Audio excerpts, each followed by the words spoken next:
اب اپنے والد گرامی سے پڑھنے کا زمانہ ہے. صرف 8 سال کی عمر ہے آپ کی.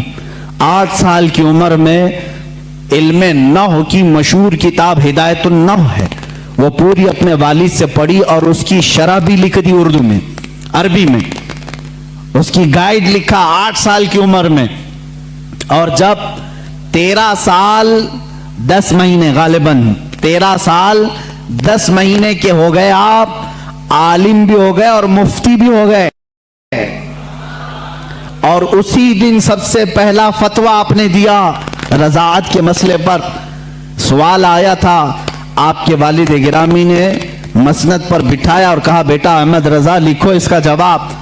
آپ کی عمر 14 سال کے قریب تھی، 13 سال 10 مہینے کے آس پاس.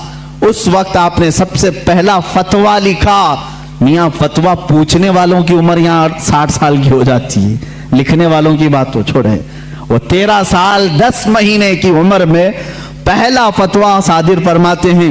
اس میں دلائل بھی ہیں، قرآنی آیات، احادیث رسول. والد گرامی نے دیکھ کر کے ماتھے کا بوسہ لیا اور کہا آج سے تم مسند افتاء پر بٹھائے جاتے ہو. 13 سال 10 مہینے کی عمر سے لے کر جب تک آپ کی وفات نہ ہوئی اس وقت تک آپ نے فتویٰ نویسی فرمائی. تقریباً 20,000 سے تقریباً 6,000 سے زیادہ فتوے آپ نے ارسال فرمائے. آج وہی فتاوی رضویہ کی شکل میں ہمارے پاس ایک فقہی انسائکلوپیڈیا موجود ہے جس کی 30 جلدیں ہیں، 21,000 صفحات کے قریب یہ کتاب ہے. 250 رسالے اس کے اندر موجود ہیں، 250 رسالے، الگ الگ کتابیں. جو جس طرح کا سوال آیا، عربی میں آیا تو عربی میں جواب، فارسی میں آیا فارسی میں جواب، انگلش میں آیا انگلش میں جواب. جس علم کا سوال آیا اس علم کا جواب آپ نے ارسال فرمایا. یہ تقریباً فتاوی رضویہ آج جو چھپی ہوئی ہے 30 جلدوں میں ہے، 30 بڑے بڑے ویلیومز ہیں. اسی لیے بہت مشہور خاندان مارہرہ مطہرہ کے اعلیٰ حضرت رضی اللہ تعالیٰ عنہ کے پیر خانے کے صاحب سجادہ کے برادر اصغر فرماتے ہیں اعلیٰ حضرت کی شان میں مینار قصر رضا تو بلند کافی ہے.